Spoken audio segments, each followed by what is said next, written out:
There it is. Recording in progress. I've heard it so many times, but I can never remember exactly what she says. But Her oh sweet, boy. her sweet, soothing voice. Yeah, that sweet, robotic, sultry voice. Yeah. Holy moly, guys. Well, welcome back. We got a great episode. We got a dual episode. We got a collaboration. A first time of mine, might be a first time of his. We're gonna do, just collectively have a great fucking time, man. So without further ado, welcome back, Ricky. What's going on, man? Thank you very much, bro. It's nice to be back, dude. I mean, you were it's nice to do a collab. This is my first collab, and it's nice to be back. I mean, you're one of my first guests, bro, back in Sweatpants Saturday days, man, back in the old stew. Dude, yeah. I mean, going back to those days, I'm glad that you're getting back into it. We'll circle back around to that probably here in a little bit, but well, I mean, welcome to the On My Terms podcast, guys, and welcome to Quarter Life Crisis. Yeah, Quarter Life Crisis, baby, right there. Here we go. Oh, shout out. Let's go. Look at you right over your shoulder. I need to get a logo over mine. I have every other logo imaginable, but my own. That's where I throw the salt, baby. That's where I throw over the shoulder for show. I feel it, man. But hey, I mean, if you want, I mean, dude, it's late here in Denver. I'm an hour ahead of you. So we're getting a little bit later than I'm used to. I'm typically an early riser. I see the sun rise and I see the sunset. Are you more of a night owl? I mean, I've always my schedule has always like terrified people. So for the last 10 years, my work schedule has primarily been starting at 3:00 in the morning. Whew. So I've always had this weird, I've seen a lot. So I was in the same boat. I would see the sunrise and the sunset always, but on weird terms. I'd be in bed like 8 or 9 at night, pre-kid. And then when I did have my kid, he went to bed like 8:39, wake up at 3:00 in the morning, go to work or be at work by 3:00 in the morning. And then, mid shift, you're watching the sun come up. You live your life during the day while everybody's making their bag, and then you see the sun go down. So I guess I would say night owl. I mean, or both. I mean, I'm up during the day, I'm up during the night. Sure. It's always been crazy. That's wild, man. I don't know how you do it. I feel like my bones are getting creaky, my bones are getting achy, and if I stay up too late, I don't even have to be drinking. And if I'm up that early in the morning without a whole lot of sleep, man, I feel like I gotta wake up. I need an extra cup of coffee. Like, what drives you? What keeps you going? I mean, there's always like, when it came to it, it was, there's internal motivations and things like that makes you get out of bed just like everybody else, whether it's friends or family or money and all that stuff. But right. I'm a huge believer in like the supremacy of the human body. Like, if you do something for long enough and you get into that repetition, your body will adapt. I started a 3 a.m. shift when I was, 20 years old, Okay. So, and then I was, and it was always weird. I was bouncing for 7 years. I was working for FedEx, which always operates in the middle of the night. So I just kind of got into that repetition. And then, I'll keep 100. I'm bag hungry and I love to work. Like, I don't have a ton of talents in my life, but I'm a good worker. Like, I could work a 10, 12, 13, 14-hour shift, and fuck it up and be good and go live my life the next day. So, I mean, that's not really a talent, but it was something I enjoyed doing because I could do it successfully. So, I mean, I think my body just got adapted, but what I will say is I don't recommend it to anybody. Like, it comes in waves. It fucks you up emotionally, cognitively, spiritually, physically, where you go through some wild ass roller coasters when you have to live your life, but you have to get up at 2:00 in the morning. You know what I'm saying? So you go to bed at 11 or 12, and then another day follows where you get fucked up and with life, and you go to bed at midnight, and then another day follows, and all of a sudden you're on like 6 hours of sleep and 72 hours. And I don't care it don't matter who you are. Like, you could be the baddest fucker on Sesame Street. That shit'll really fuck with you. That's wild. If I were to run off 6 hours of sleep in 72 hours, especially with, like you mentioned with your job, man, hustling, busting your ass from the next place to the next place, hucking boxes and this and that. Like, I don't know. I couldn't do it. I mean we'll get into the job. We'll get Sure. into the job for sure. But like I grew up watching it. So my Okay. pops, when I was a That's youngster, where I was getting is where did it come from? I know you have like a severe motivation yeah. and a hustle drive. Like, was it ingrained in you? Like, where did it come from? So I think it was spectating Okay. and then like really soaking in what I spectated. So when it comes to spectating, my dad growing up, he worked at grocery outlet. You know, there's all the trials and tribulations, whatever. He worked at grocery outlet and you know, he would do landscaping and he would do odd jobs here and there. He worked at the gas station, but he would always, you know, when we didn't have a car, he'd wake up at like 4 o'clock in the morning and walk his black ass to fucking grocery outlet, work at 8, 9, 10 hour shift, walk back home, check in with the kids, you know, and then he would, you know, go to landscape and he didn't have no truck, no nothing, you know, he would walk like either get a buddy to give him a ride or walk his tools to where his job was and just leave his tools there and then Yeah. come back. And he was just always over and over and over again. And I was just watching it and he was just exhausted. And my mother would do very similar things as well. They were both 2, 3 job type of cats. So spectating it seemed like the norm. And you kind of, you know, everyone for the most part, you look up to whoever your mentor is. And if it's your parents that you're watching, like in my world, that was normal. You know what I'm saying? That was something For that sure. that's something that a human being does. It deserves no praise because that's what you do. So spectating that and watching that, it seemed like the norm to me. It seemed like something that's not out of pocket or out of the realm of possibility. And then soaking in what I spectated, I was fucking terrified watching my dad at 50, 55, 60 years old working these type of shifts, you know? And so my internal motivation was I'm so fucking scared to go back to what I was spectating and I never want to be in that situation. And my father's a great father and so is my mother, but That's awesome. I wouldn't want to be in that situation. I never want to go back to that situation. I don't even want a taste of it. I'm not looking back. So, you know, when there, I do believe you should get that 7, 8 hours of sleep. Absolutely. But I was fortunate enough to be in a place where my body was capable of sleeping 2, 3, 4 hours a night. And I just tried to utilize those 20 hours that I was awake to try to get ahead, you know, and it's worked out for me. Like I said, I wouldn't necessarily recommend it to anybody, but if you're in a tough Sure. situation and you got to get it done, some people are built like that, you know, and I can't take homage to it was a talent or anything. Like I said, I watched it my whole life. It was the norm. And then I was just like, fuck it. If I can get it in when I'm young, so Right. I don't have to, you know, I'm turning 30 soon. So I'm like, four Yeah. hours of sleep, I'll keep 100. It's like, fuck that. You know what I mean? Like I'm never trying to be in that realm no more. That's awesome, man. That's a story. I mean, we've talked many a times and I never had any idea. I mean, I'm jealous that you're not 30 yet either, too. So that's a notch in your belt on me for sure. But that's so it's crazy to think.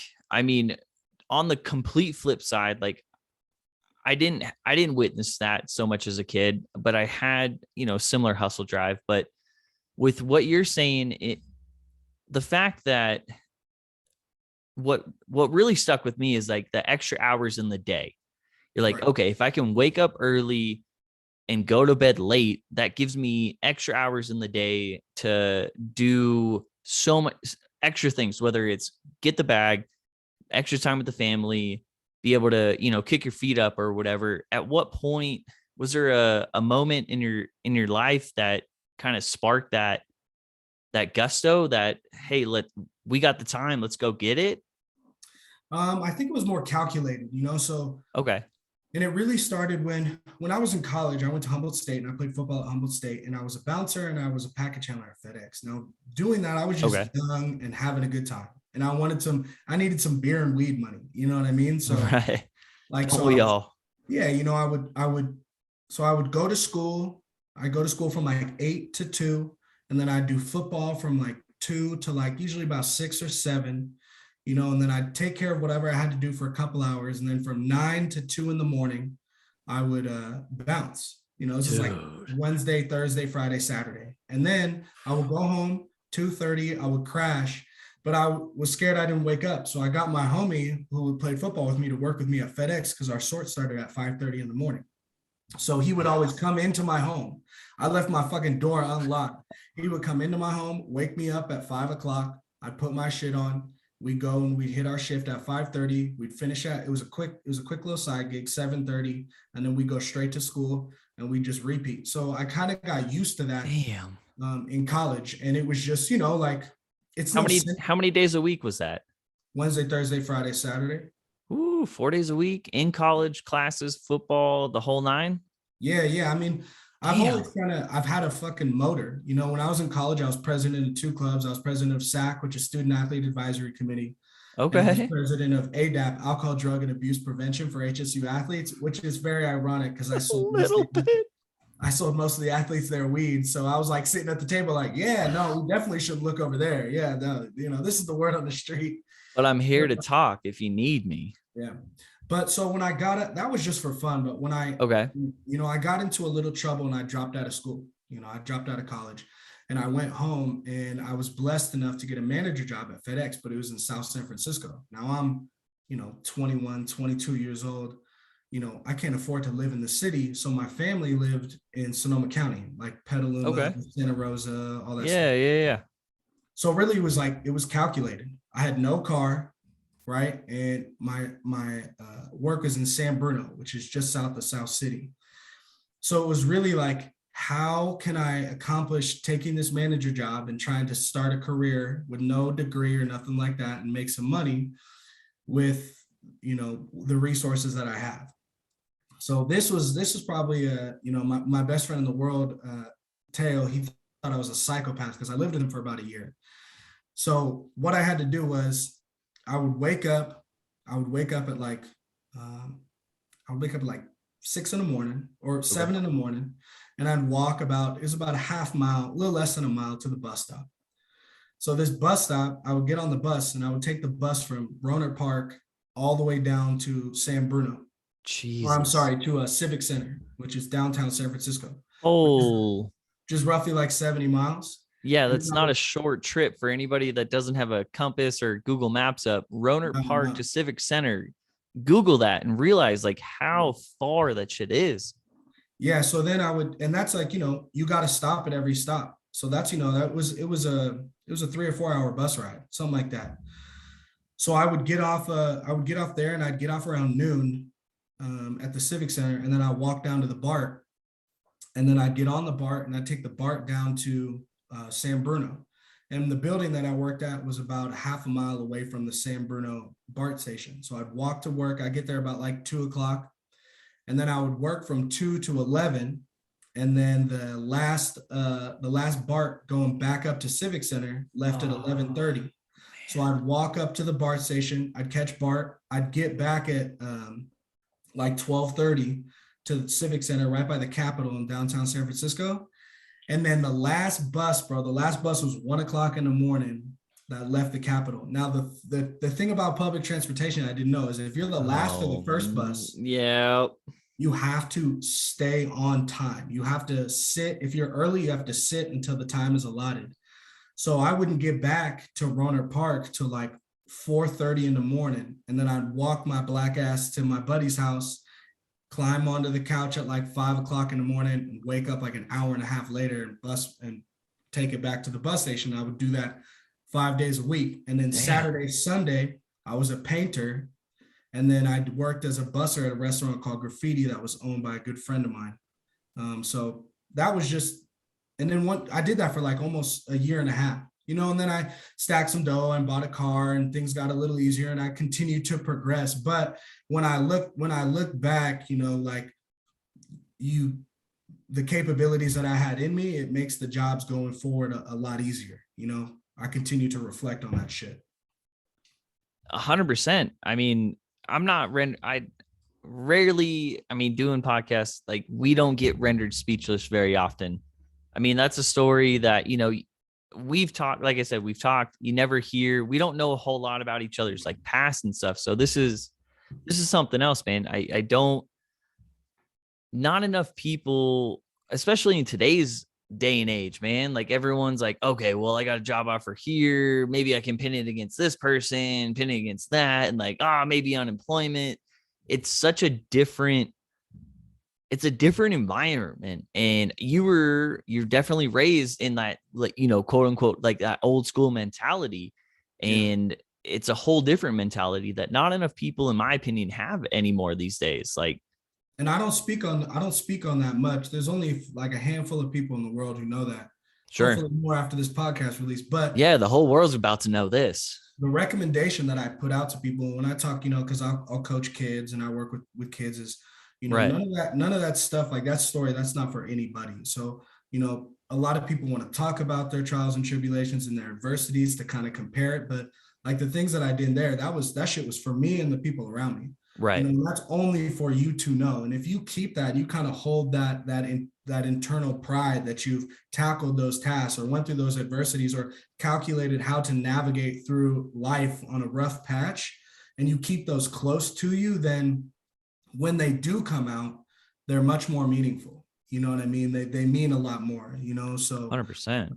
So, I don't speak on them too much because they were done for me. Like I wasn't doing that to impress nobody. I was doing that because I was like, this is the highest paying job I got and I need a fucking car. Because I Right. can't be riding Caltrain. I can't be riding the fucking Golden Gate 101 route for the next. Ooh. Actually, I was riding it so much, dude. And I was on the 101 and that route, and that was such a hard time. After I got this 101 tatted on. Look at that. Because I was on it was the Golden Gate Transit, and the bus route was 101. My BART route was 101. Obviously it's the 101 down to San Francisco, down to the Civic Center. So right.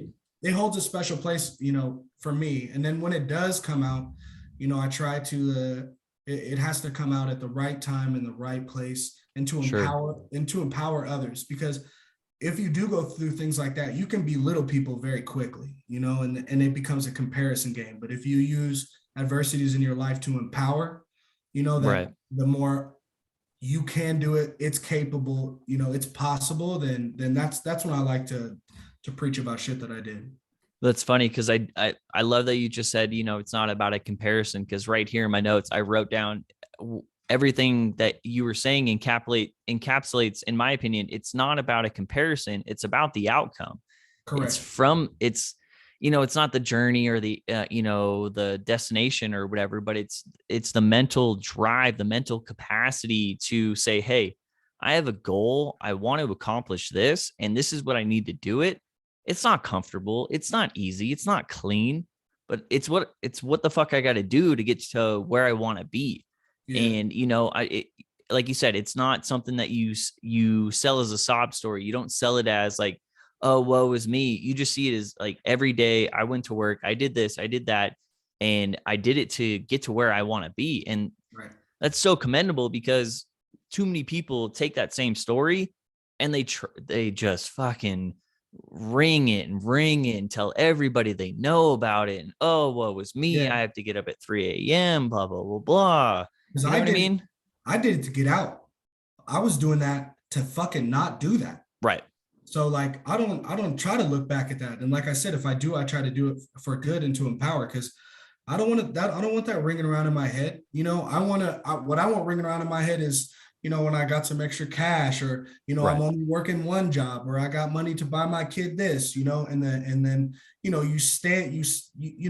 you don't get to see the foundation under the dirt of a house, but that's what holds it up, and I think of things like that is that shit is embedded. Nobody needs to know it. All they need to do is look at the vessel that I am right now, right. And if I can catapult or be a catalyst to someone's success because they're in a hard time and are doubting their capabilities, then you're like, hey, you don't have to say, well, I did it, you can do it. You can really forge it as people can do this. People get through this. Your mind, body, and spirit can go a lot farther than you really fucking think. And a lot of times you figure that out when you're in have to situations. Want to people can go pretty far, but like those were have to situations. I was like, fuck, I got fucking bills to pay. I just got in some trouble. I got no fucking degree. I'm black, covered in tattoos. Like, I'm not walking into no corporate offices or nothing like that. I got to use what I got. And it was my connections. Then I got a manager job, and, I was on a sprint for 10 years. 10 years I was with FedEx, and it's got me to where I'm at now. Well, and I don't want to say luckily, but I guess at the juncture of your life being at 20 years old versus getting a manager job, hustling, and then and getting a manager job at like 50, and you've been sprinting, for that 50 to 60, 40 to 50, whatever Right. 10-year period you ever want to put it. But I mean, at least you saw in your, I feel like you saw, the picture at the end of the tunnel, the light at the end of the tunnel, so to speak, where, hey, if I'm going to do this, I'm going to do this now, and I'm going to keep going because it's only going to go up from here. And like you said, it's not, I love that it's not a want to situation, it's a have to situation. Right. And I think too many people are in a have to situation, but they want to do something about it and they're not. You know what I mean? Yeah, like, I hear people, and no offense to these people, because some people do great things with this mentality. They're like, Sure. I don't want to do this because I want to be this. And that isn't what I want to do. Like, the world don't give a fuck what you want to do. There are Right. things that you have to do to get what you want. Right. And when people can kind of, and like I said, that doesn't work for everybody. I'm speaking really more on my own personal, because there's a lot of things that I still want, but there's shit that I have to do to Right. get that stuff done. And if you keep it a have to mentality, it's a lot easier to get your head off the pillow. Like I have to, and so I mean, it works out. I mean, there's a lot of, it's not all candies and rainbows. It wasn't a perfect, steady incline, but and I made a lot of mistakes on the way, but the continuous hustle is something that I do pride myself in, because like I said, I'm a man of not a lot of talents, but I can work hard. That's for sure. And that, I mean, there's something to be said for that, man. My dad, much like you were saying, he's a man of extreme hard work, and he developed a talent. I mean, my dad worked landscaping for 30 years, and he's not the biggest guy, not the strongest guy, but he's kind of ingenious in a way where if you have, 10 pieces of PVC pipe and you don't want to make a run back to the store, he'll figure it out and, MacGyver and like put it all together. And I inherited a little bit of that, which is cool. And that, like, that mindset, that mentality of like, okay, I only have A, B, and C. How do we make this work? Right. And It's calculated. right, exactly. And I think that's kind of in the same way, trying to relate back to you that, you're dealt this hand. And so you got to play this hand.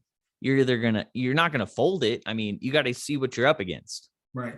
And just to reiterate, it's far from a sob story. Like, did I not say 100%. I that didn't though? mean to like offend you. No, Like, no, I didn't no, mean not to at like, all. okay. It's just, I always like to make that clear, where it's like, it's not a sob story, like Some there, I, people just like try and turn it into one. right. And I know so many people that are close to me that, you know, who truly, if I went through the things that they've gone through, and I don't even know if I could survive. And I know that there's people out there who've gone through 10 times worse than the people who I know, who I think their lives are absolutely crazy. So, Sure. I just kind of try to, stay humble and, take my adversities. I begin with the end in mind, you know what I mean? And try to turn them into it just thickens the skin. You know what I Sure. mean? And, you lose some things on the way. I think you become a little more emotionless than you'd like. And you become a little more or cold, if you would, and your Yeah. perspective becomes a little skewed. So there's definitely cons to getting through adversities, but as long as you can reflect back on them and try to stay in a neutral ground, you'll be all right. Absolutely. I mean, I just started working from home since almost a year now, man. And I feel like my personal conversation skills, I mean, it's one reason that I love doing this is because it keeps my like conversation skills somewhat sharp. Usually there's a little bit of, a drink or something involved and it goes off the rails eventually, but it's one of those things that I don't have a lot of human interaction anymore. And I guess how I'm trying to relate it is like being a hermit, working from home, as great as it sounds, being a social person as I am. I mean, working all those hours and, transportation wise and, working two jobs sometimes and then football, balancing all, now a kid, like, do you think it secludes you too much, or do you make an effort enough And if you do, like, how do you make an effort to like still stay awake and go out and be social? Well, I mean, I always find time to have fun. You'll see my fat ass doing some karaoke on Saturday night. It's a couple drinks deep. Absolutely. I wasn't then like in the times we were talking about, Sure. but when you're always on the move like that, like you create your network in your surroundings. Period. It doesn't matter. If I was on the beaten path, I was always creating my network. So a lot of some of my good friends and loyal friends are part of FedEx. I still know some people that I still talk to some people through social media every once in a great while that I met on the BART. We're on the same route. I still know my fucking bus driver, Kevin, who was on Oh, the that's Transit awesome. 101. So, and I've been in 9 different buildings on 13 different operations. So as I have this busy lifestyle and I'm constantly moving, like I said, there's pros and cons. So the con is that social interaction where it's like concerts and bars and shows and Okay. parties and mixers and hobbies. Like I don't have my Saturday guys that I go hoop with. I have my crew that works the Saturday morning shift. Those are my boys. You know what I Okay. mean? So I've just incorporated my network and I just embedded in my lifestyle. So I have my social friends that I meet at bars and stuff like that. But a vast majority of the people that, like are my social interaction are they're aligned with my schedule, if you will. Yeah. I mean, you're a busy guy. I mean, scheduling has to be super important for you. I And mean, you for, got to and have everything lined up. working at FedEx too, that your schedule is just fucking crazy at FedEx. So it is what it is. Okay. I mean, you want to get into it a little bit or you want Yeah, to get yeah. going on it? Now is a very interesting time. Most people probably haven't been too intrigued in logistics and in the shipping industry because it wasn't a Yep. big deal. But the last 2 years, Bro. the shipping industry has become a, I don't even have an adjective for it, but it's not what it used to be. That's for sure. I mean, there's probably so many different ones from so many different scales, like a happy, sad, everything in between. Like there's times where I get a package in 2 days and I'm stoked. And then there's times I get a package in 2 months and I'm like, hey, whatever. Yeah, How it's what's going on, man? Like it's wild. I mean, it sounds stupid to ask what's going on when I feel no, like no. everybody knows, but It's legit. It's crazy legit to ask that question because it's wild. So the country had a certain amount of infrastructure to ship a certain amount of goods to businesses and homes and whatever the case may be through okay. multiple entities. Everybody knows your UPS and your DHL and your FedEx and your Amazon and all that stuff, but there's only so much infrastructure, right? When I'm talking about boats, planes, trucks, drivers, people, materials, Canals, like and these companies are absolutely experts at growing with the market demand. But when COVID hit, it was something that no one ever expected, right? So when you have an entire economy and an entire country shut down and confined, it was really to their walls, to their homes, but they still have to live their life.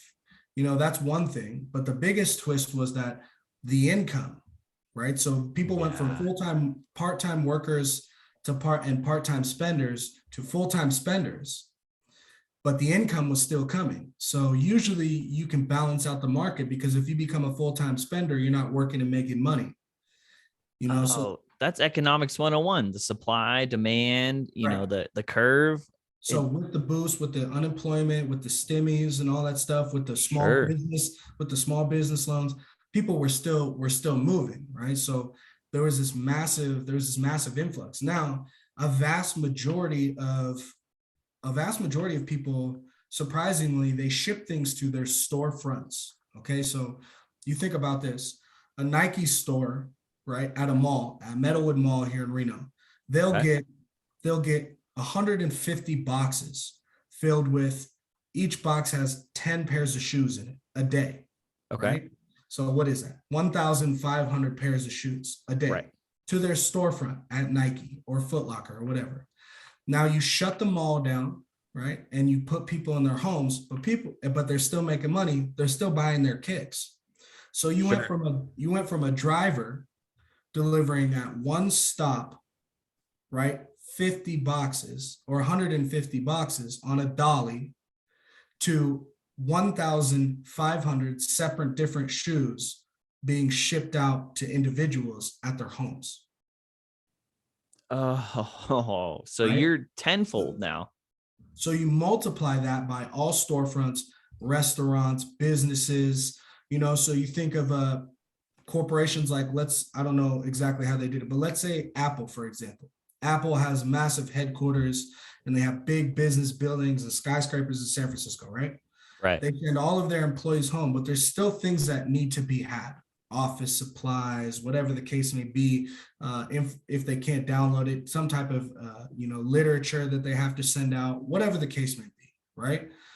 All those things that were going to one stop, one destination are now going to homes and addresses and things like that. So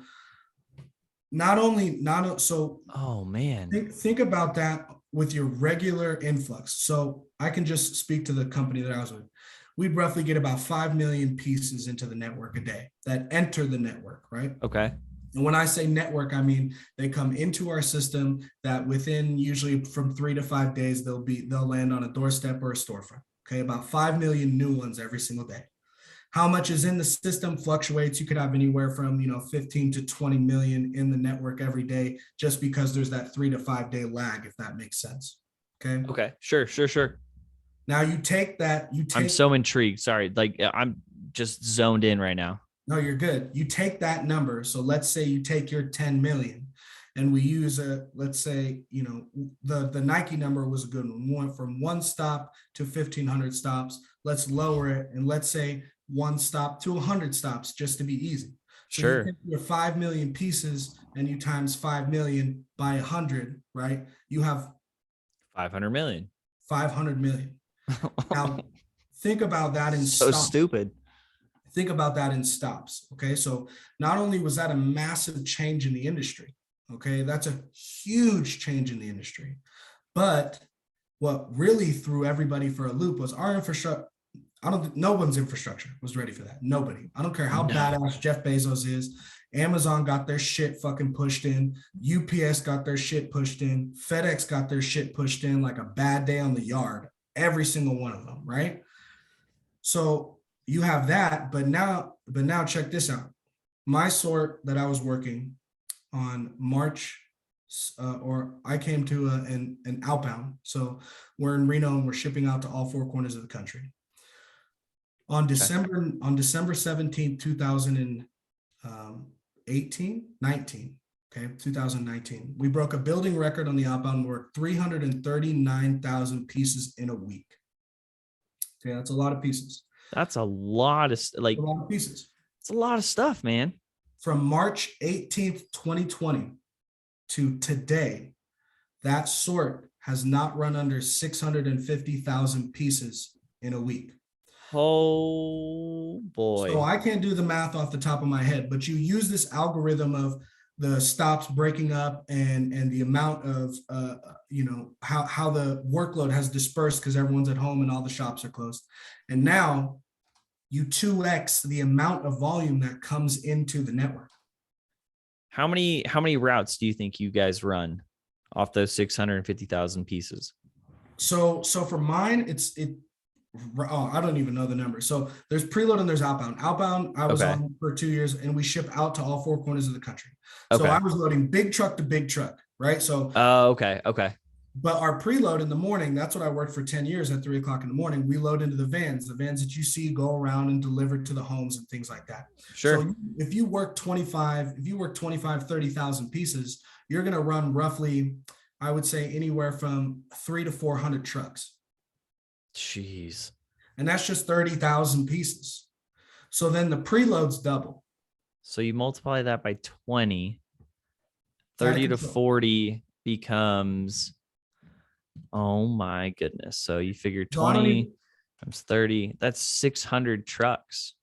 That you would technically, so 600 trucks over the week, if you would, right? Okay. So So you have your 200 to 300 In trucks theory, sure. in theory, right? So not only was there this massive distribution of workload where we're not taking large quantities of boxes to one location. Now we're taking low quantity boxes to many locations. Not only that, now you have the network that has increased 2x, right? And that's just the company that I was at. So double the amount of goods are coming into the network.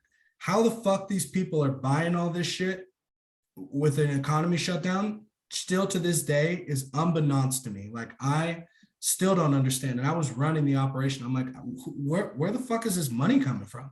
I'm with you, man. I mean, unemployment was jacked up. I mean, people aren't driving, so there's no gas money that they're using. I So then mean, you a lot of also, people quit too, and then throw in everything else. Keep going. Sorry, I didn't mean to cut you off.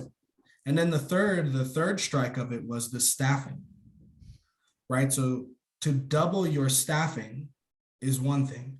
To double your staffing in an economy that's shut down, that the government is giving roughly $1,000 a week to people who are unemployed. What the fuck do you want to wake up at 3 o'clock in the morning to come flip some boxes for 8 hours and get your ass kicked for $19 an hour, which is a very high wage? It used to be. So all of those things combined, it just became, I mean, we handled it and things are still getting delivered and things like that. But it was a unique experience because one, you're looking at a Fortune 500 company that doubled overnight. Not overnight. I would say in about 14 days, Which is insane. It has to be close to 100% increase, right? Which is absolute insanity. And I worked at a lot of spots. I worked in 9 different buildings and I was on 13 different operations. And when I got there, I was really at a point where, I was prideful. I was like, there's not a whole lot of things operationally that's gonna shake me. And for the last 2 years I was at FedEx, it was absolute madness. I was managing a roster of 450 human beings at peak times, running 1 million pieces a week. Golly. It was just absolute madness. Now, the thing that's very different than others is, like we had it tough in the warehouse, but the drivers are the one who has it tough. So you got to think, if you're a driver, you got in your regular days, you got 350 pieces in your truck and 120 stops. That's an 8-hour day. It's still a tough day. Driver is a tough ass job. If anybody who hears this and you're not fucking dropping things off and giving your kudos and showing your love to your fucking drivers, like, fuck you. From me personally, I know that you might not know, but that's one of the hardest jobs I've ever seen. Can I interrupt you real quick and extend that out to not only just like the people dropping off your packages, the people picking up your trash, the people that come deliver your mail, like all that, like at a young age. My grandmother used to leave 2 12-packs for Christmas every year for the garbage guys. And then she would put a 12-pack behind the gate for the postman that would come. It was the same guy for years, and she'd leave a 12-pack behind the gate for him. And I've actually like carried on the tradition, leaving a 12-pack out for the garbage guy. And if I could, I don't know what the regulations are for a FedEx guy or an Amazon guy, but the way my lady orders from Amazon, I feel like I got to leave him a bottle of Macallan or something. Man, you got to show love to those cats, because it went from that, I got 350 pieces, 120 stops. That's an 8-hour day. Now they're walking into 400 pieces and 380 stops. Now you got to think, you drive a P1000, that's, those trucks are looking at, 10, 15 feet long in residential areas, in places that they've never been before, on a fucking time crunch too. And everyone's parking on the street now. You can't even parallel park. You can't even pull up no more. Getting paid the same amount and all that stuff. So if you see them out there, you show those cats love, because the crazy thing is too, what we were expecting in the industry was this. We were expecting an increase. Were we expecting that big of an increase? Absolutely not. For a network entrance of 5 million pieces a day to go to roughly 10 million pieces a day. Now, obviously these are approximated numbers, is madness. That's like a 5-10 year plan. right? Not a 2-week plan. God. On top of the fact that we were expecting it to spike, not that much, but we were expecting the downhill. And still to this day, the numbers have sustained. They've just kept going up and up and up. Right. Like that Because Cardi B song, and up and it's up. Yeah, because it's crazy. I think, in my personal opinion, I think there's a lot of variables to consider when it comes to reason why the network has stayed the way that it is and why logistics has become what it's become. Is because, one, this happened at a very strange time when your baby boomers are right at the edge of retiring. So if you have a very large population, right, who's right on the cliff with their 1 foot off the cliff to retirement, COVID, for a lot of people, pushed them off the edge. Well, fuck it, I'll retire a year early, 2 years early, 3 years early, 5 years early. Fuck it, I'll figure it out, right? So then they're at home. On top of the fact that everyone's out of work, and everyone had a good, lockdown was for a good year, right? There has been a massive cultural change in how we receive our goods. We have almost every single super center and shopping center doing pickups. We have storefronts doing pickups, deliveries, curbsides. Not only that, you have a Gen Z generation who's very savvy on the computer. You have millennials who are very savvy on the computer. And then you lock these baby boomers into their houses. And now this entire population has had to culturally adapt. And now you have people in their 50s and 60s and 70s savvy to the technology to deliver, to order online, to put repetitive orders in. Like Chewy.com is killing the game. Chewy.com is like food shit for your animals. Guilty. Fuck you, buddy.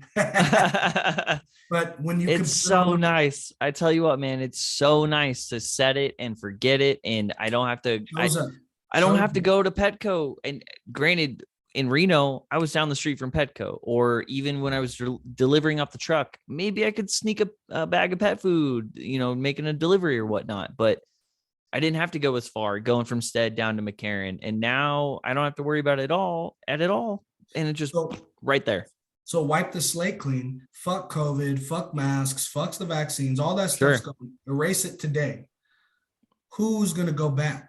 Not me. Not a large population, because when you for some things, for very minimal though, because we would have these conversations all the time at work, there is an extremely small amount of things that are in your home right now that you need to survive, that you have to leave for.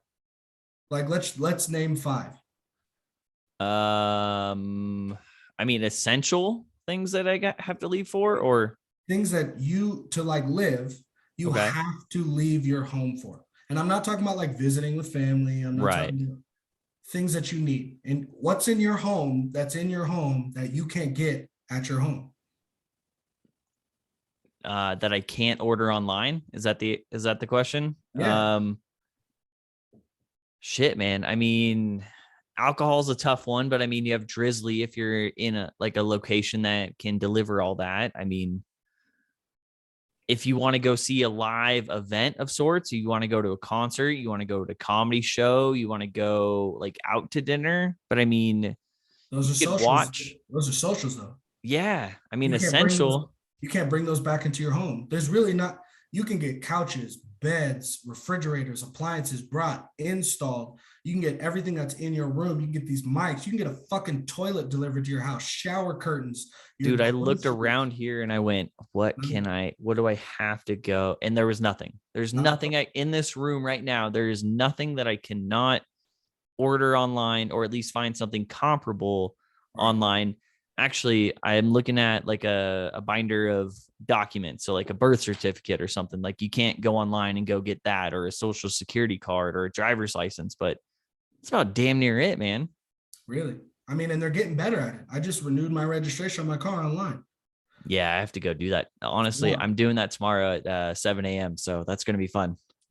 So not only did it make life hell, but it's amazing to watch this cultural shift, right? You know what I mean, of truly truly how much you can do in logistics. Now, what was wild was, whether they're true or not, who fucking cares? That's not what this podcast is about. When they're spitting out numbers, millions of people dying, and this is happening. It's this pandemic, and people are scared, and people are anxious, and they're losing their jobs, and their lives are being ruined, and their loved ones are dying alone in hospitals and different things like that. They didn't even bat a fucking eyelash or peep the word at a meeting. And I'm in some high level meetings of shutting down.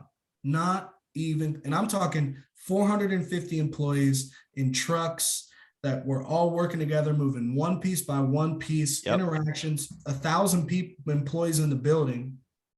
They didn't even think about it. Not even, and no logistics because they couldn't afford to do it. Right.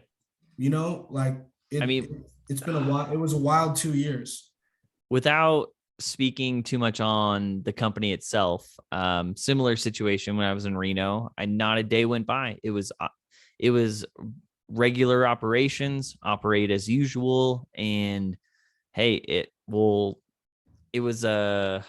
figure it out when we get there type of thing. And to nobody's fault. I mean, at the same time, at that moment, we're all trying to figure it out. We're all trying to if we shut down, we have no paycheck. So at the same time, we're sitting there going, hey, we got to work. We got to go make it happen. We got to do what we got to do. Right. And to go full circle. I mean, I know the last 2 years have been very tough and very hard on a lot of people. And absolutely. Companies. But the country was put into what I saw firsthand being in logistics was the company was put into a have to situation, sure. We have ventilators, we have vaccines, we have pharmacies, we have grocery stores, we have, medicines, we have, life alerts, we have like body utilities, braces, armbands, right. Things that people need and have become accustomed to. It's like, we can't shut down, period. Right. We can't fail. And if we do fail, we have to fail minimal.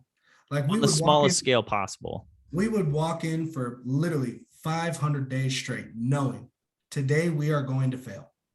What is brought to our doorstep, we will not complete. We will fail. We will not do it nearly as efficiently as we used to, not as productively. We're going to fail.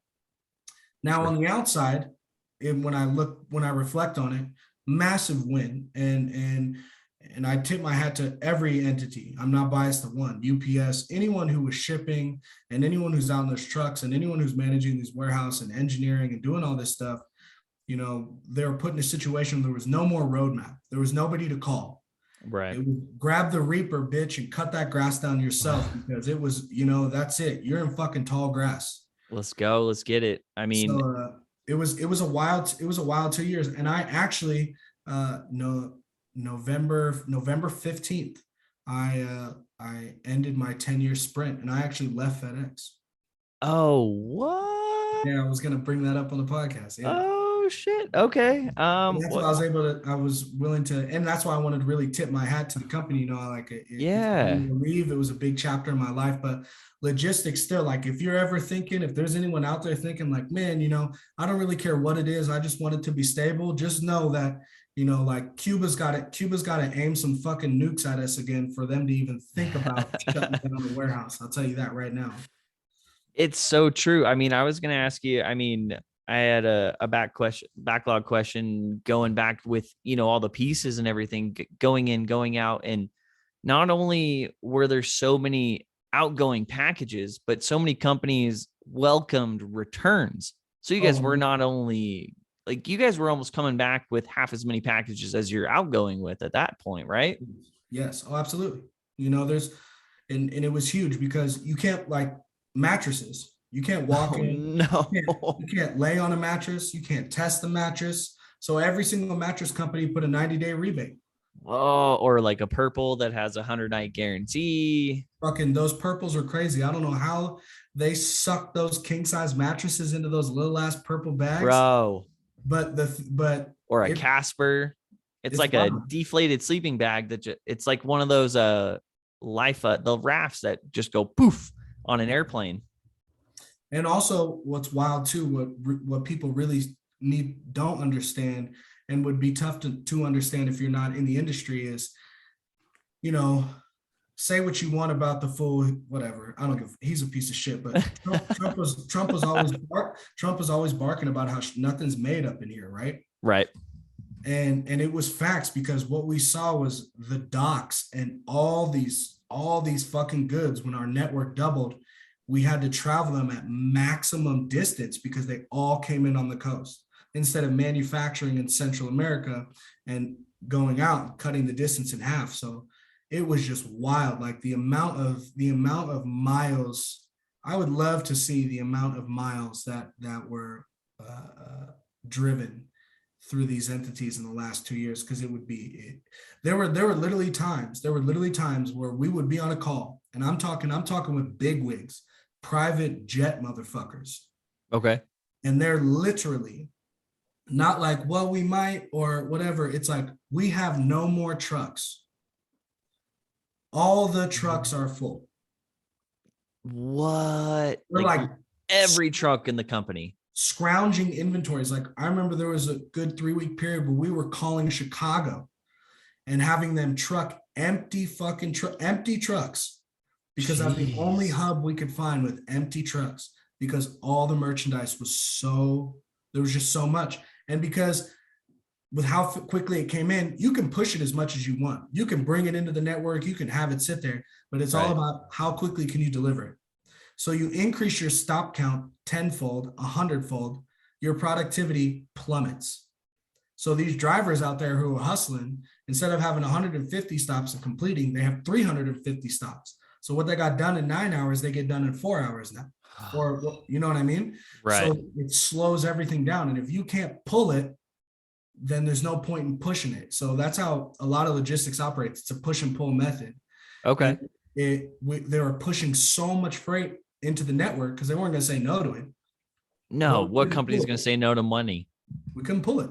So there's time. So there's like little sprints. Oh, I got it in 2 days. When you get a massive influx in your area, it's like, what the fuck? It took me 6 days or 7 days or 15 days or whatever the case may be, you know? So it was a wild 2 years, and I became much more knowledgeable, just politically, not like left or right, but just kind of how things work and the laws and regulations and legislation that's put to really help our economy move. I become much more knowledgeable economically, and it was a wild 2 years, man, and it was a fucking terrible 2 years, but it got me into a point now where now I run my own warehouse, and it kind of groomed me for that experience. And without that psycho ass thing that I could put on my resume, like, yeah, I moved 1 million pieces a week. I had fucking 450 employees. I promoted like 300 people in 2 years. Like, then they're like, all right, yeah, come on over here. It's like, all right, cool. Hell yeah. Yeah. My favorite part about that is you said how many? 350 employees? It's got to be close to that. So like, I don't know the number exactly. Sure. It doesn't have to be super spot on. I don't know what the numbers are. I went in and I started with 9 managers.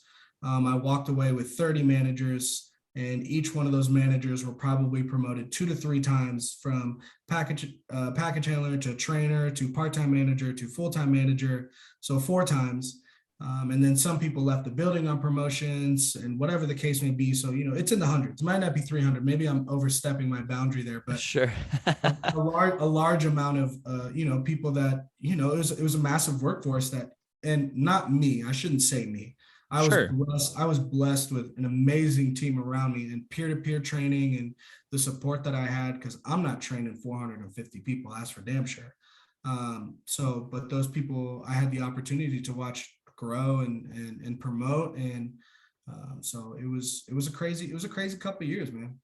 That's incredible. I mean, you can't have that much growth, that much success around you without having your touch on that, without having the ability to have, I'm sure, somebody come talk to you or confide in you. And I mean, you seem like a great people person to be able to, and you shoot it straight. You're not going to tell somebody like, hey, rub them on the back. Be like, hey, it's going to be okay. We're going to be fine. It's going to be okay. And be like, what's your deal? All right. I did always have my touch on it, but what I have to say, and is important to say, that is a weird sentence, but my touch was other people's touching me.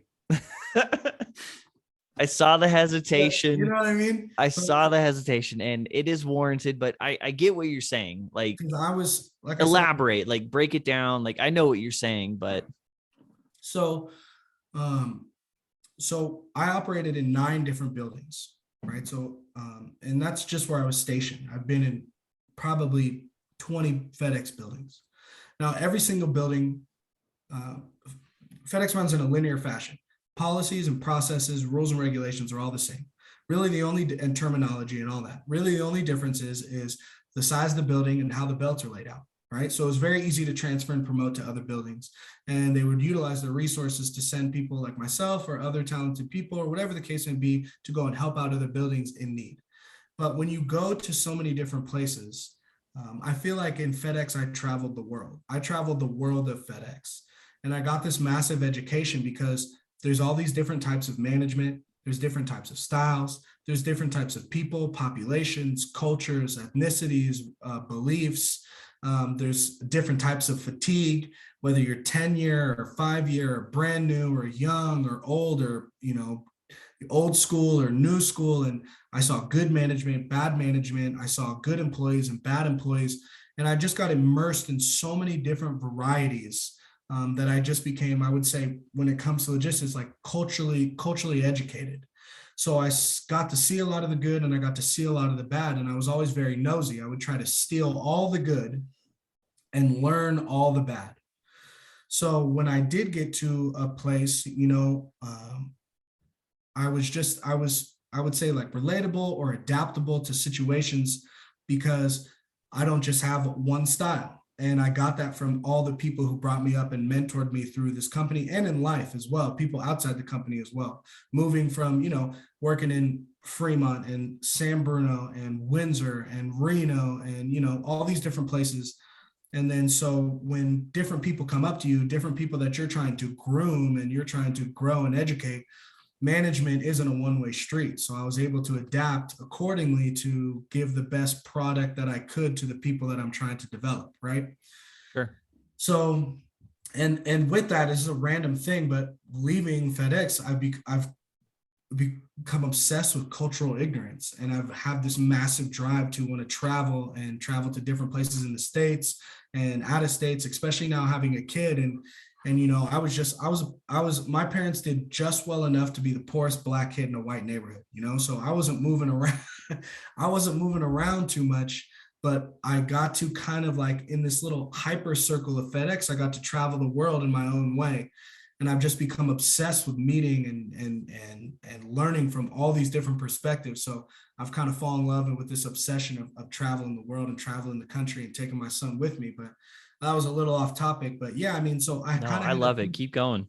I kind of had a touch in it, absolutely. But I have to pay homage to, because I can honestly say like Ricky Sims doesn't have a style. I don't have a style, but I've stolen and replicated so many successful styles from other people who are better than me. And I knew they were, so I just stole their shit. You know what I mean? And then tried to Yep. trickle it into my own surroundings and my own ecosystem. Anyone that has heard Old Sweatpants or even the new On My Terms has heard me talk about me working in sales, and we're thieves. All salesmen are thieves. We take what we like, we put our own spin on it, and like you said, we learn what not to do also. Right. We learn the bad stuff, and we learn, okay, maybe we find a way to get away with it better than other people, but at the same time we learn, okay, no go, like this shit is off limits, like this isn't my style. Right. But in my last episode with my buddy Andrew, we talked about the adaptability to conversate with so many different people, and you brought up the diversity aspect. And what I imagine FedEx is a big melting pot, a big diverse melting pot of all different walks of life, different cultures, different people, and you have to know how to adapt more than maybe an office setting, so to speak, from religious, from cultural, to what's going on at home. You got to know what's going. maybe a home life for this person and that person are completely different. You got to know how to relate and handle so many different people. You have to be a chameleon. Like when I was working in San Bruno, it was the biggest. Perfect terminology. Yeah, it was the craziest thing. I would walk into an office and I would sit with people who are six figures, corporate, with degrees in engineering or management or, you know, whatever the case may be, right? But never hucked a box in their life, I'm sure. Well, at FedEx, it's unique. It's unique. A vast majority, like a vast majority of my higher ups my bad. are managing, and that's why I love the company. A vast majority of I'm sure there's other companies like this, but I do know much of logistics is very similar. Because like if you come in out of network and never done the groundwork, you're dead, because it don't matter how good you are an engineer. If you don't have your army to move the freight, you're done for. Okay. But I would sit at the office and, you know, these cats are degrees. These are some suit and tie cats who have just they were there, but they've lost what we call doc reality, right? They're office guys now. Okay. What's doc reality? So doc reality is people who understand the operation. They understand how it moves because they were in it, but they've moved up to a point where they no longer have to have their boots on the ground. And over time, the industry evolves and they've kind of lost, like they're looking at sheets of paper, they're looking at numbers and engineering, and sometimes they lose sight of factoring in the reality of what goes on, you know, like, sure, 3 people should be able to move this. Well, those 3 people are Tom, Sue, and Bob. And Bob has a gimp leg. Sue is an emotional head case, you know, and Tom has one fucking arm. You know what I mean? So like, that's kind of like doc reality. Sure. But I'd be sitting at these meetings and you do one thing, and then I'd walk right onto the dock in San Bruno, and a vast majority of our employees are San Bruno, Long and Crips, and cats from Oakland, you know, right. Lower class, minorities, some rough riders. And you have to be able to turn it on and off. Because if you can't get the buy-in of your rough riders and your grunts, then you're never going to be able to please your suits and ties in the office. So if you can't play both sides of the field, you know, it just doesn't work. So you become a chameleon, and it's nice because almost a politician, huh? Yeah, but you stay grounded. Sure. You know, so like as I go into my interviews, you know, one thing that I would always say is I would say, you know, I just want you guys to know I'm not tucking my shirt in. And what I meant by that was I'm always going to wear my Timberlands on the dock and my Carhartt pants and my bent build hat, because I'm not going to walk out onto the dock and be submerged in the people who make me successful and not look like them. Especially because the people you're part of the family. And the people who look at me know, like, I was in a trailer. Don't get it twisted. Any person that came up to me and said, you don't know, let me take my radio off. I'll see you in the trailer, you know? But with that comes, well, this motherfucker's doing it. You know what I mean? Like, this guy's cusses like a pirate. You know, he's in the trailers. He's also very good at engineering. He's kind of that politician. He's in the corporate rooms. He has good networking. People enjoy him, and he's promoted. So then that opens up the spectrum of people believing that they can move up. And the most successful people in FedEx and in operations, especially in the shipping industry, are the ones who fucking shipped it. You know what I'm saying? So no, 100%. And when I said politician, I didn't mean it in like the bullshit political terms we need now. But you're right, though. You're right. You want to be the politician we all hope for, you know, the one that actually follows through on promises, says, hey, I'm going to do this for you. You do this for me. And, you know, we go hand in hand, but not hey, I'm going to do this for you. And then you do this for me, but I'm not going to do this for you. You know what I'm saying? Right. And those are the politicians that we call that lost doc reality. You know what I mean? The people that they forgot where they came from, so to speak. Yeah. So, up. Yeah, exactly. So, and I've incorporated that a lot, like in my new building. Like I run my own warehouse now, but like my office, I don't have an office. My office is a table out on the dock. That's so awesome. On it, like as somebody, I'm super old school in that mentality where like I don't want my boss in an office. I want to have it feel approachable. So like I can go up, hey, if I got a problem right then and there, boom, problem solved. Hey boss, like, what do we do? How do we do this?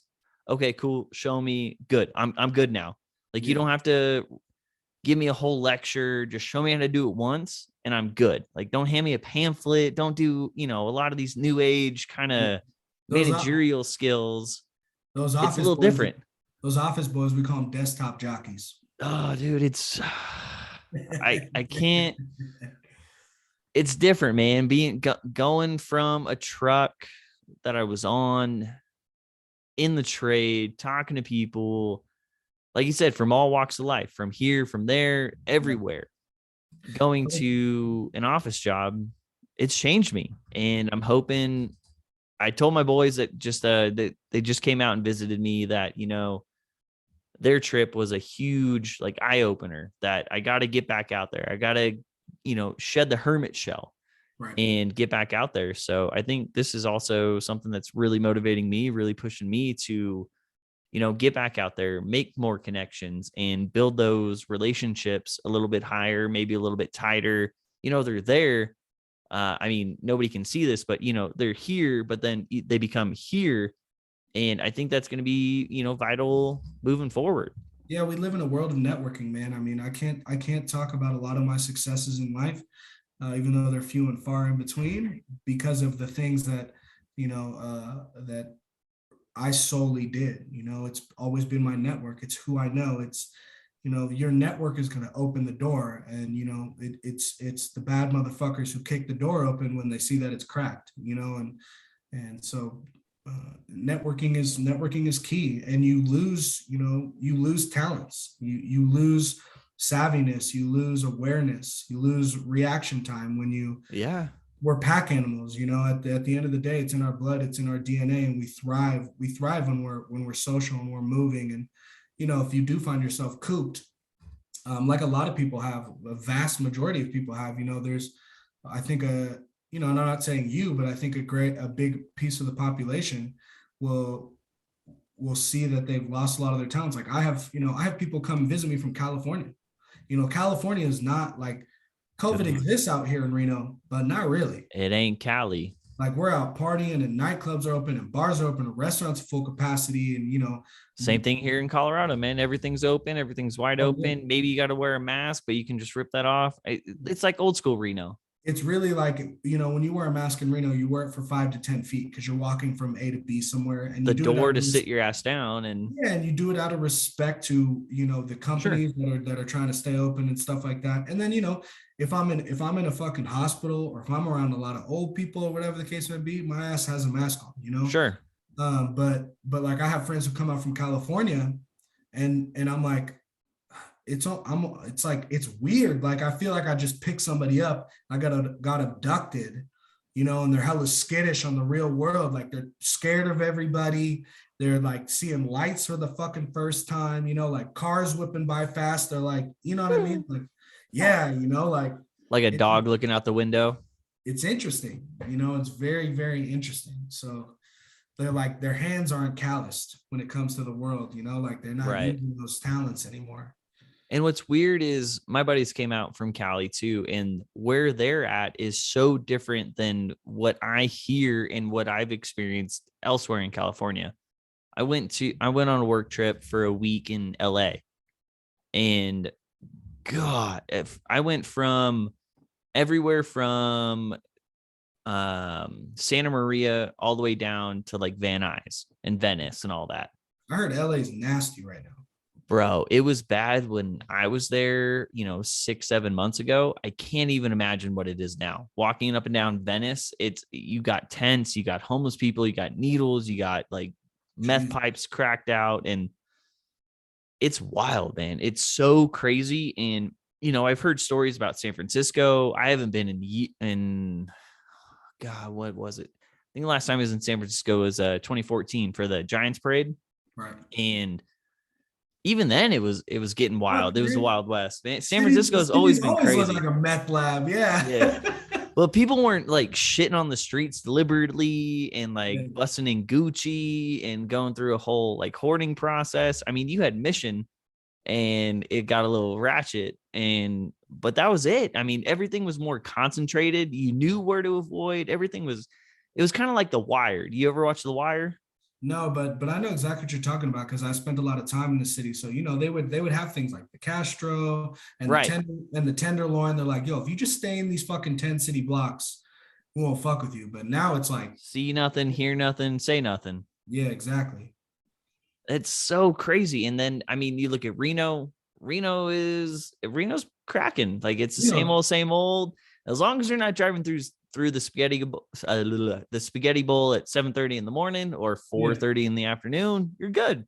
Oh, it's what is it? Tuesday? Is it Tuesday? Wednesday. Wednesday, dude. Wednesday, it's 9:50 p.m. Dude, I could slide down to Midtown right now to be fucking cracking. Yeah. Guaranteed. And it's what, probably 30 degrees outside too, and nobody gives a shit. Everyone's just happy to be out. Yeah, it's nice. I mean, it's I miss seeing my family and stuff like that, but to come full circle, it's just, not only with the job and logistics and shipping in the world, it's been a very interesting evolution that we've Yeah, seen over the last 2 years, man. You know what I mean? just seeing how people react, I mean, I'm sure you've seen it, have like friends have changed opinions on certain things, and maybe not friends, but people in, not the immediate circle, but the outside circle, that you go, oh, I didn't know you were like that. Or, oh, I didn't know you realize you're so opinionated.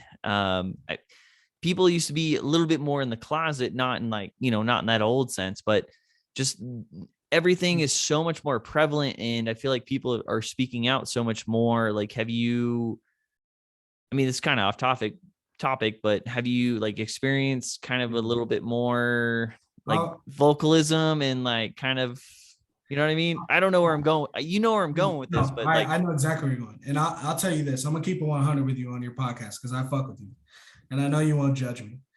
never. But I think over the last 2 years, we have a massive epidemic that people there is we've grayed out the line between opinion and fact. And I think that I that's would agree. happened because I love that people can speak out and people are braver to speak out more. But with that, I believe the con is the last 2 years, you can speak out and someone won't punch you in the fucking mouth. And when I don't mean like physically all the time, but you're speaking in your own bubble with no return. And you can choose whether to listen or not listen to the return. But back in the day, it was like you if you're speaking on something, whether it's confrontational or not confrontational, there's a very high likelihood that you're going to engage in conversation where you're going to hear a different perspective. You're going to hear some different information. You're going to banter and talk through problems, or maybe both parties of a conversation don't quite understand, and you try to get to the bottom of it, and then you hit Google together and you're just talking things out, and then it trails off into other conversations, right? But because regular human interaction doesn't always end in a period, but right now it is, and people are able to voice out and just stop it right there. I said what I said and I'm out. Right. And I just like that. I just like that term because it's very interesting. You're much braver, and you don't have to think.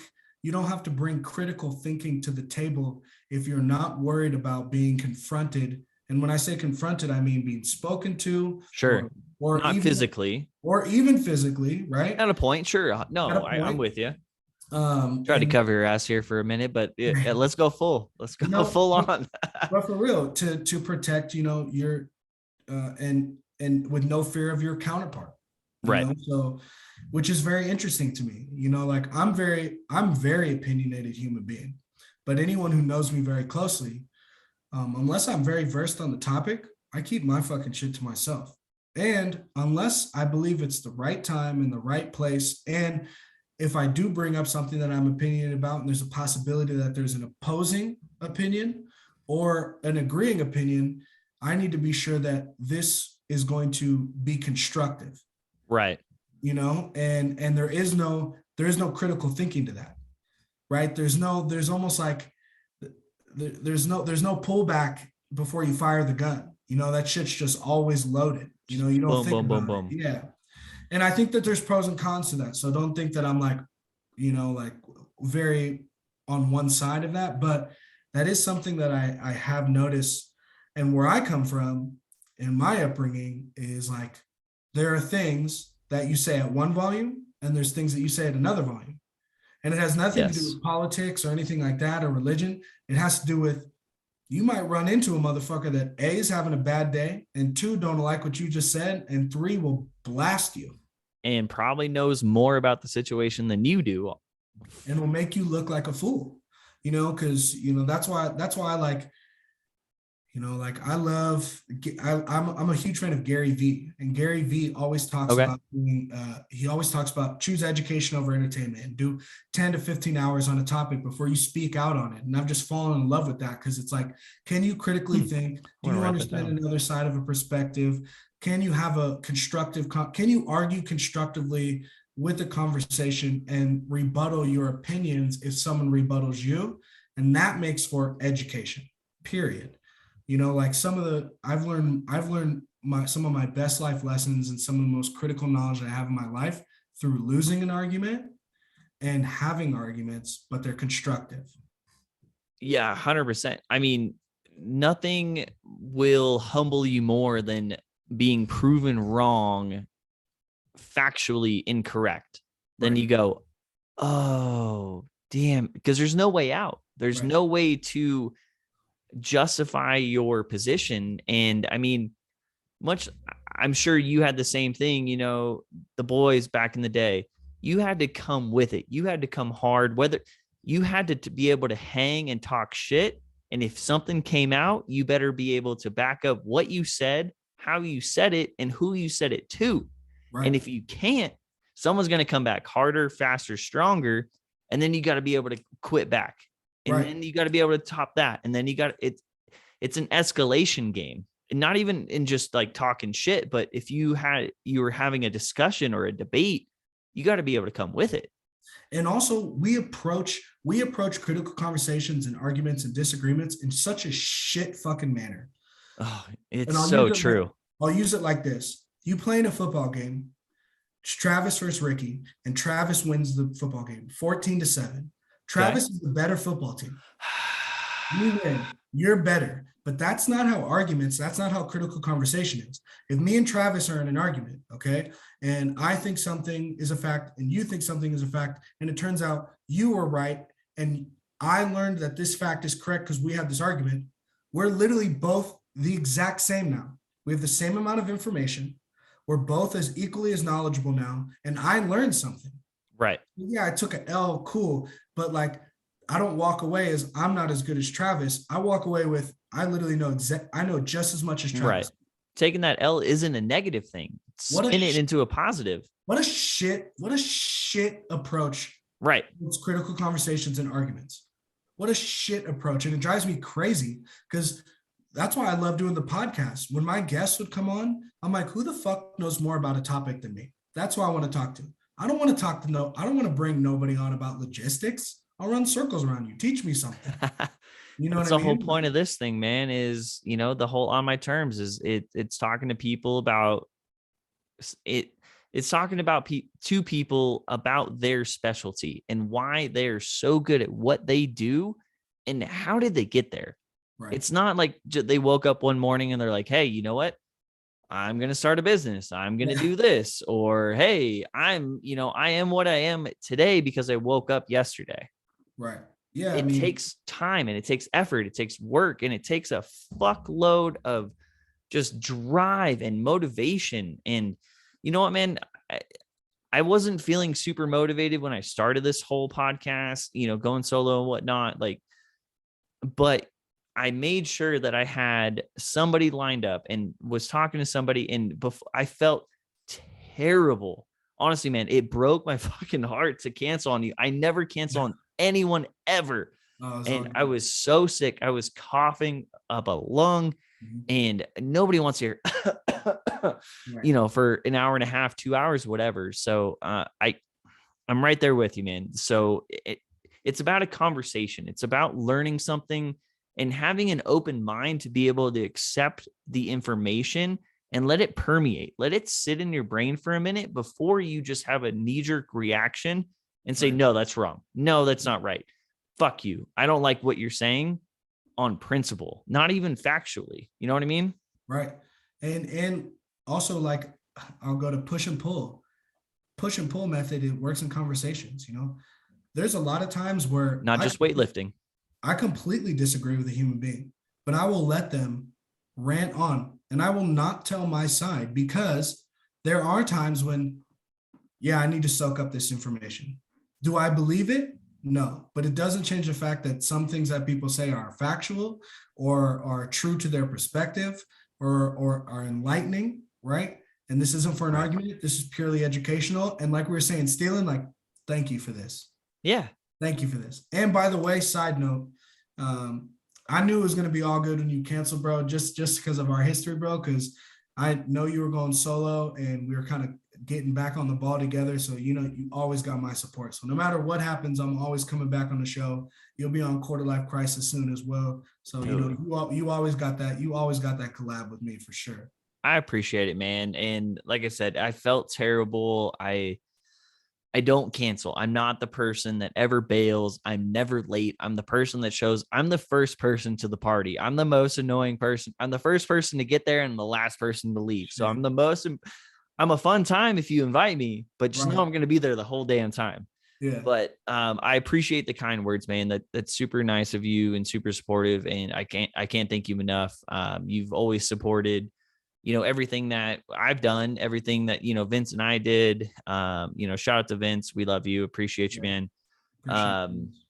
And you always have a spot here. I appreciate you, saying that I have a spot always on your podcast as well. And yeah, man. I mean, where do you want to keep going, or are you trying to wrap this up, or what are you thinking, man? I know you got a baby over there, not a baby, but you got your son. Fuck, what are we on, an hour and a half now?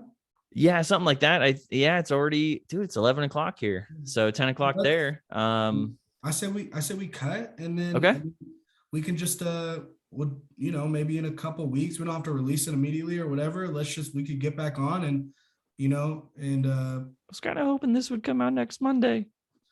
Oh yeah. Fuck yeah. Really? Yeah, for real. This Monday coming up? 17th? Yeah. This Monday coming up, man. I'll even send it to you. You can, I don't think we have anything to edit. My last episode was the most heavily episode I've ever had to kind of go in for, but with good reason. But there are some things that, also on a side note, I'm going to be doing my episodes, but and I'm just throwing that out there. Don't make a decision now. Just put it on your back. I'm not sure what you're doing over there, but I've really been trying to get into the works of having like a short show within my show that's consistent with someone. And I like that you're starting to do this remote Zoom. Okay. So I'm in. Something that's like 15 minutes, 20 minutes. We could brainstorm on like a topic, whether it be current events or just, kind of like you did, Travis, said, like sport, whatever the case may be. That just something that's consistent, little hits, and just keep the YouTube flowing, you know what I mean? And just something to always keep me fresh on the mic. Cause sometimes I'll fucking record 8 podcasts in 10 days. And then I won't record for like 2 months because I don't need to. That's wild. I've done 3 in a week, but dude, 8 in 10 days, that's insane. Oh yeah, dude. I just have people just slide into the crib one after the other, dude.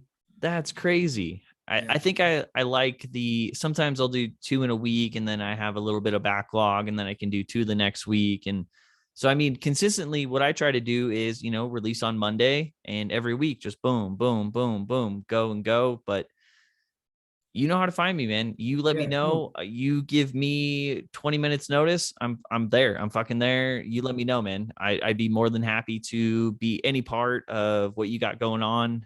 You're a good dude. You're a solid person. You're a great human. And I appreciate, all the time that you're giving me. And I'd love to give any time I can back. Dude, that's love, man. And thank you so much for reaching out, bro. When I saw you hit me up in that message, I'm like, immediately, I was like, fuck yes. I didn't even get through the rest of the message. It was like, hey man, I'm starting back up. I was thinking, you gotta stop. That means too much, dog. That means too much. I'm blowing you up. I appreciate it, bro. So thank you so much. We'll wrap it up on that. I mean, it's all love and continuous love. So, Ricky, I can't thank you enough for, taking some time out here and coming on and explaining kind of the whole dude, like I said, I learned, I'm going to have to run this whole thing back and wrap my dude, I'm so tired at this point. I have to wrap my whole mind around everything we just talked about, because it made sense in my head as you were explaining it, but I don't know if it's something that I could explain to somebody else. So I got to listen to it back a couple times, and then, it's going to help me moving forward in my career and my, aspect of business and sales and whatnot. So like we said, man, I'm going to steal it, put my stamp on it and make it my own. So, I appreciate you, brother. Appreciate it. Ricky, and if I could just do a little plug, make sure. I was just getting into that. Say your stuff, plug everything, what you got going on. I wish we would have done this in the beginning. I hate doing it at the end. I might even cut this and put it at the beginning. So if you want to start fresh, go for it, man. The floor is yours. Yeah. Check me out on my show, Quarter Life Crisis. It's on all the platforms. The main one that's hitting right now is Apple Podcasts, Google Podcasts, and Spotify. Hit that like, subscribe, do the whole 9, check out the episodes. It's informational and some drunk banter with the homies. And there's one on there with Sweatpants Saturday. So check that out. But yeah, come check out my show. Just getting into dropping. So I'll drop when this comes out, it'll be the 17th. So go backlog. I'll have a Quarter Life Crisis episode that drops on the 15th, and just be looking out for us. I'm going to be out on YouTube now, getting the ball rolling again. Took a couple months off to strengthen my skills, and I'm back. Big shout out to Travis. So thanks for having me out, bro. You're welcome anytime, man. I'd be more than happy to talk to you. I mean, I feel like I could sit here and talk to you for hours, man. There's so much going on. You're a good dude. You're a good person. And thank you so much for coming on. We'll wrap it up here. This is the On My Terms podcast with Mr. Ricky Sims, Podcast Poppy, the Quarter Life Crisis. This is On My Terms podcast with Travis McAfee and Ricky Sims. Have a good night, y'all. See ya.